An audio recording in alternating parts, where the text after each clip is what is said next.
Oiê, bem-vindo, bem-vinda à websérie Toque Digital Amplifica. Aqui é papo reto de professor para professor sobre questões do universo digital e letramento digital. Vamos trazer conteúdo de qualidade para você, professora, e para você, professor. Para saber mais, inscreva-se nas nossas redes sociais e no nosso canal. E hoje, Samara, aqui no Toque Digital, a gente tem um tema que é do coração para todo professor, professora agora, nesse momento, né? Que é a questão de como é que a gente aproxima, como é que a gente se torna mais próximo no ensino remoto. Exatamente, Carla. Como diminuir a distância no ensino remoto. Eu diria já de cara que esse é um calcanhar de Aquiles. Se você está dando aula agora, se você é líder educacional e trabalha numa escola, você sabe que isso não tem sido fácil. Carla, então vamos começar aqui já com aquela pergunta assim de ouro. Como é? E por que é importante a gente diminuir essa distância? Será que é distante o ensino remoto? Eu acho que pode ser sim. Eu acho que pode ser se você talvez não estiver trazendo as estratégias adequadas, né, para o meio, né? Porque ali no ensino remoto, você tem a tecnologia como grande mediadora aí do processo, né? Claro, tem você, professor, mas tem a tecnologia e tem uma distância física. Isso é fato, tá, okay, né?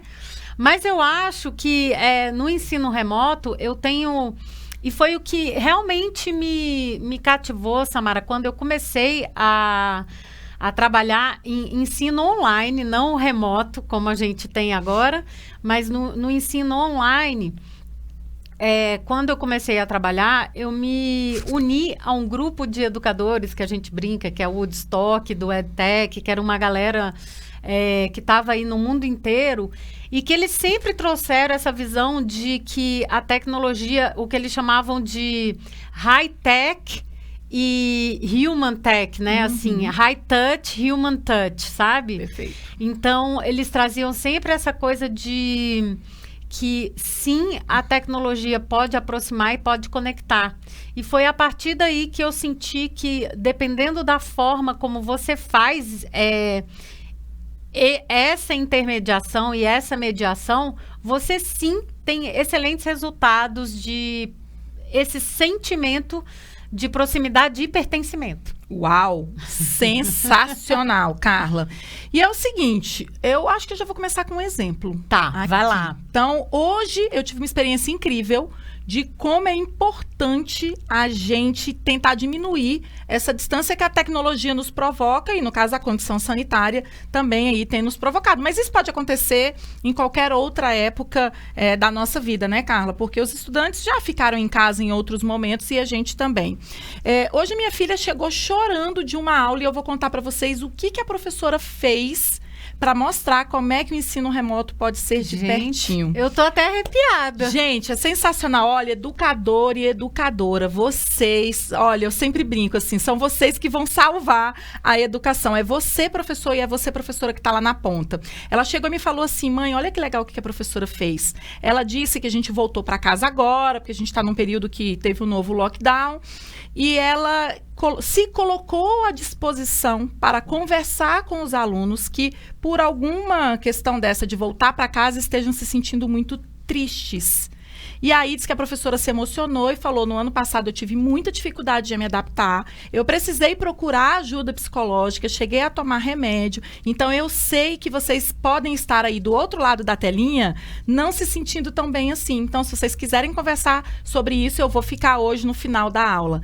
Carla, eu achei assim tão sensacional, porque ela trouxe primeiro o lado humano. Ela, enquanto ser humano, que também teve que sair da sala de aula, ela comentou que ela já estava se adaptando ali nesse rodízio que estava sendo feito na escola. Mas ela trouxe para aquele jovem de que ela era vulnerável e que ele poderia ser também. Eu acho que assim, eu já vi alguns movimentos de professores fazendo isso, entendendo que principalmente no momento que a gente vive agora, de ensino remoto, além do conteúdo, o que é mais importante é realmente essa conexão emocional mesmo, sabe? É estar próximo, é dar abertura para o aluno para se colocar e se posicionar e trazer questões de vulnerabilidade, né? Emocional e tudo mais que todo mundo está vivendo. Eu tenho visto isso acontecendo aqui no Brasil, Samara, mas eu tenho visto de forma mais estruturada em alguns países lá fora, assim, né? Então, o que eu tenho visto acontecer? Os professores têm office hours, que eles chamam, né? Então, eles dão a aula deles e tal, e às vezes até durante o período de aula, tá? Se você pensar, professor, numa estratégia em que todos os alunos estão fazendo alguma atividade e aí você vai puxando individualmente os alunos que manifestaram que querem conversar sobre algum tópico. Se é rotação, uma rotação pode ser com o professor. Uma estação pode ser uma estação com o professor, ou então, na verdade, se você já tiver mais jogo de cintura, você pode abrir uma nova sala, né? Pode, claro. Você deixa mutado o seu microfone na sala principal que você está dando aula lá, se for tomar de cuidado transmissão. Com eco. Aí você muta mesmo, deixa mutado ali e tal. E aí você, na outra sala, só tem que ter cuidado de não esquecer de mutar. De fechar o microfone. É tipo confessionário. Tipo confessionário. E aí você ter esses momentos individualizados com os alunos. Isso já faz muita parte da rotina, eu vejo em muitas escolas na Europa e nos Estados Unidos. Sei que alguns professores já fazem esse movimento naturalmente, então assim, do professor ligar se o aluno não está lá, então isso traz proximidade. Olha, eu não te vi aqui na aula, o que está acontecendo? Tem 2 aulas que eu não te vejo, então o aluno começa a perceber que ele não é alguém invisível. Então, o que eu sinto no digital e que a gente tem a grande chance de ir além, inclusive com as tecnologias, é a questão de trazer visibilidade a partir do momento que você torna cada indivíduo ali, cada aluno visível para a turma e para você, professor, na forma como você aborda. Outro dia eu estava escutando um podcast, Samara, até assim, você falar o nome dos alunos, o que a gente já fazia em sala de aula. Eu já ia dar esse exemplo agora. O ano passado eu estava acompanhando a aula de um professor, Carla, ele dava bom dia nominal para todos os alunos. 45 alunos era bom dia, Érica, bom dia, João, bom dia, Pedro, bom dia, Caio, bom dia, Arthur. Então era assim, E eu no começo eu fiquei assim, nossa, mas ele vai falar bom dia para todo mundo? Mas eu percebia que quando ele não falava bom dia para um deles, professor, faltou, tipo assim, entrei agora, cheguei atrasado, bom dia para você. Então, é interessante isso. Agora, Carla, eu vou para uma pergunta super espinhosa agora. A gente já falou aqui da importância, então, de tornar o ensino remoto mais próximo, mas e quando tudo que eu tento dá errado? Como fazer se as minhas estratégias não estão funcionando? Mesmo assim, tem aquele aluno que nunca abre a câmera ou que nunca se manifesta no chat. O que a gente faz quando não funciona? Eu acho que a primeira coisa é a gente continuar tentando. Então, quando você está no ensino remoto, a gente tem que pensar em estratégias que, primeiro, não está dando certo, continua tentando, não desiste, tá? Eu acho que essa é a primeira dica. A segunda que eu daria é, se você tiver a possibilidade que antes você não tinha, era muito difícil, mas hoje no digital é mais fácil. Se você tiver a possibilidade de assistir a aula de um professor colega que se sinta à vontade, você estando lá, você até pode dizer que você pode, enfim, ajudar na facilitação ou só ficar de ouvinte, vocês fazem os acordos. Se você tivesse experiência de conseguir observar outros colegas que estão tendo bons resultados, talvez você tenha ideias que você talvez não teria antes. Uma outra coisa que eu sugiro é ler, tipo assim, tem muitas pessoas no contexto educacional que têm dado dicas muito legais. O Amplifica, o blog do Amplifica tem milhões de dicas legais de como você pode engajar, né? Eu acho verdade, que isso temos mesmo. É uma coisa legal, assim. E também procurar acompanhar esses outros professores que estão dando dicas no YouTube e tudo mais. Isso faz toda a diferença. Então, engajamento é persistência e você achar o seu jeito de fazer, né, Samara? E você, qual a dica que você daria? Olha, é o seguinte, como eu falo inglês e gosto, eu pesquiso muito, Carla, no Twitter principalmente, porque tem os professores de outros países, eles preferem o Twitter. Aqui no Brasil a gente se comunica mais pelo Facebook, mas nos outros países eles usam muito o Twitter e muito blog. Então o que eu faço, Carla? Eu sigo as hashtags. Então, eu sigo a hashtag de ensino remoto, remote learning, teaching, né? Ensinando no remoto.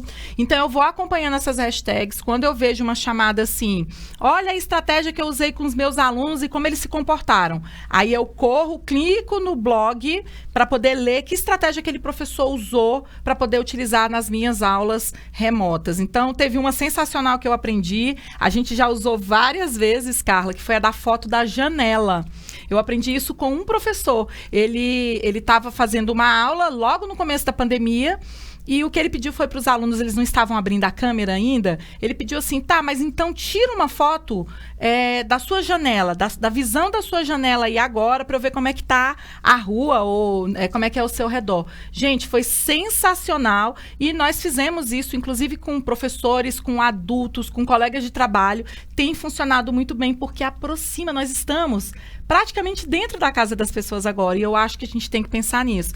Então, eu sinto que tem várias estratégias. Como eu falo inglês, eu sigo tudo em inglês, mas se você não fala, você pode usar sempre o Google Tradutor, né? Ou o tradutor da página ali para ler. O Twitter já traduz automaticamente. Então, para quem quiser acompanhar, fica bem legal. Essa é a minha dica, Carla, é onde eu procuro informação. Isso é maravilhoso. E aí, que mais, assim, que a gente pode pensar em termos de proximidade? Então, aí? deixa eu te fazer uma pergunta daquelas que você gosta. Ai, vamos lá. Uma aula tradicional, palestra, pode ser próxima? Claro que pode! Olha isso, Samara. Perguntei porque eu sabia que ela ia responder assim. Você sabe que eu tenho as minhas restrições à aula palestra. Eu acho que sim, tem o seu momento. A gente sempre discute isso aqui, que é muito importante você ter momentos que você faz a intervenção como sistematização da aprendizagem, mas você... principalmente o que a gente está vivendo agora e a falta muitas vezes de engajamento e proximidade do aluno e do professor se deve ao fato de que a gente quer replicar um modelo que já não dava certo no presencial, a gente fazer isso online. Então, o que eu acho? Eu acho que sim, a aula palestra, ela tem o seu momento e pode ser engajadora e próxima. Como? Você também pensando em estratégias de uso de perguntas durante... Tudo que a gente usava já de estratégia nossa, assim, do presencial de engajamento, a gente pode também repensar essas estratégias, mas usando o melhor do digital. Então, vou dar uma ideia, vou dar uma dica aqui do que você pode fazer para realmente trazer essa estratégia de aulas tradicionais, né, onde você está ali na palestra falando e tal. Como é que você pode engajar o seu aluno? Acho que tem a questão do chat. Você pode fazer um bom uso do chat com perguntas, com questionários, com enquetes rápidas.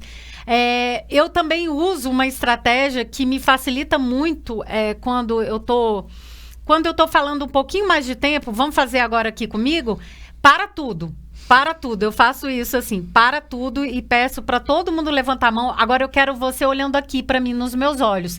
Abre a câmera, mesmo que você não tiver de câmera aberta e não quiser ficar com câmera aberta. Se você puder abrir a câmera, abre a câmera ou me manda aí uma resposta. Tá todo mundo aqui comigo? Para tudo. Olha aqui, 1 segundo. Parou aí? Você parou aí comigo também? Então, são estratégias que você usa que, primeiro, você mostra que você está preocupado com a receptividade da audiência. Então, você está dando um sinal de que, primeiro, você está dando essa atenção e esse momento para ver se está todo mundo ligado. Então, isso significa que você se importa, né? Eu acho que isso é um ponto importante. E também aí são aqueles momentos de um gatilho de atenção, que você puxa de volta os alunos ali para o que você estava falando, né? E a questão de fazer pergunta... puxar o nome dos alunos, porque aí ele sabe que eles têm que ficar ligados e tudo mais. Então, essas estratégias aproximam e funcionam quando você está numa aula tradicional aí de palestra via transmissão. Sensacional, Carlota, eu já acompanhei várias aulas suas e você faz mesmo, tipo, para tudo, até a gente que tá lá ajudando a Carla dá vontade de parar quando a gente tá dando aula em dupla.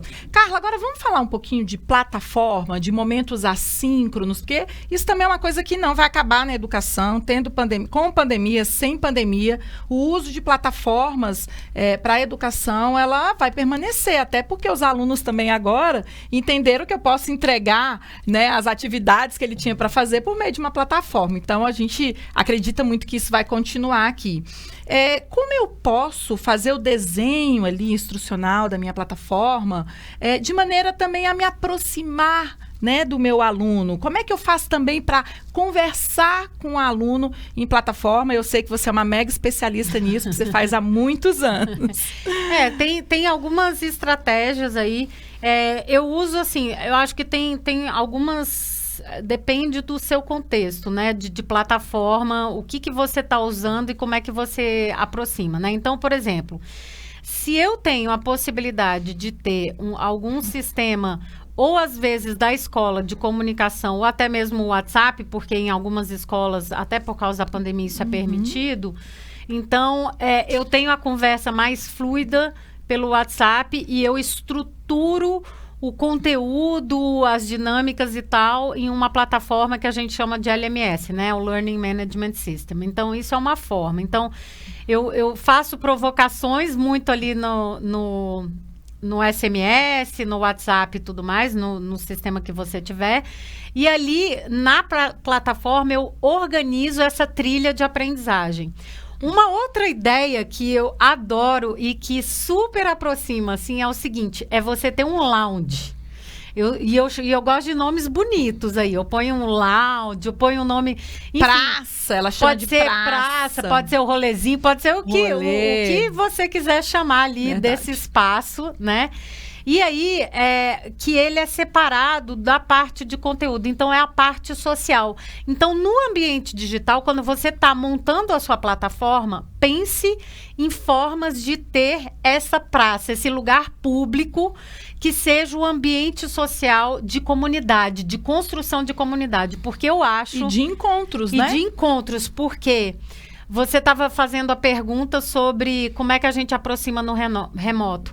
A maior aproximação que você pode fazer agora é investir em construir essa comunidade. Comunidade de aprendizagem, comunidade de apoio, comunidade em que o aluno se sinta num círculo, que tenha um círculo de segurança ali, sabe? Que pode falar as coisas, que sabe que vai ficar ali e tudo mais. Então, nesse lounge, a gente organiza essa estrutura, que aí eu faço perguntas variadas, né? Eu faço coisas... que parecem aleatórias, mas não são. Por exemplo, hoje a gente estava fazendo uma dinâmica num dos grupos aqui que a gente está acompanhando, né, Samara? Que era de você postar um objeto aí na sua casa. Eu estou, inclusive, agora... Ontem eu comecei a escrever uma lista que em breve a gente vai publicar aí no Amplifica, de coisas do ensino remoto para se aproximar do aluno. Então, essa, por exemplo, do objeto, tira uma foto e posta qual é o valor. Um objeto inusitado que você acha que ninguém tem em casa. Um objeto inusitado, né? Na sua casa e tudo mais, porque... Parece que é aleatório, mas tem que ser intencional, tem que fazer parte da sua aula, porque é a parte social e a parte de construção de comunidade. Sensacional, Carla. A gente ficaria aqui horas, inclusive, mostrando para você, professor, para você, professora, quais são as estratégias que a gente usa. Mas eu acho que o importante, Carla, é entender que, independente de você ter uma plataforma, um LMS com seu aluno ou não, você pode usar N recursos digitais para isso. Você pode construir um Google Sites, onde você vai colocar um material lá para o estudante. Você pode, se a sua comunicação é via WhatsApp, porque você entrega material offline, Você também pode criar mensagens de WhatsApp de recorrência, né, com lembretes. Então, tudo isso faz parte de uma maneira de se aproximar dos estudantes, porque a gente sabe que o que a gente gosta mesmo é de estar ali grudadinho na sala de aula, quando a gente podia abraçá-los, mas esse não é o momento e a gente vai ter que trazer toda essa energia que a gente tinha do presencial para o online.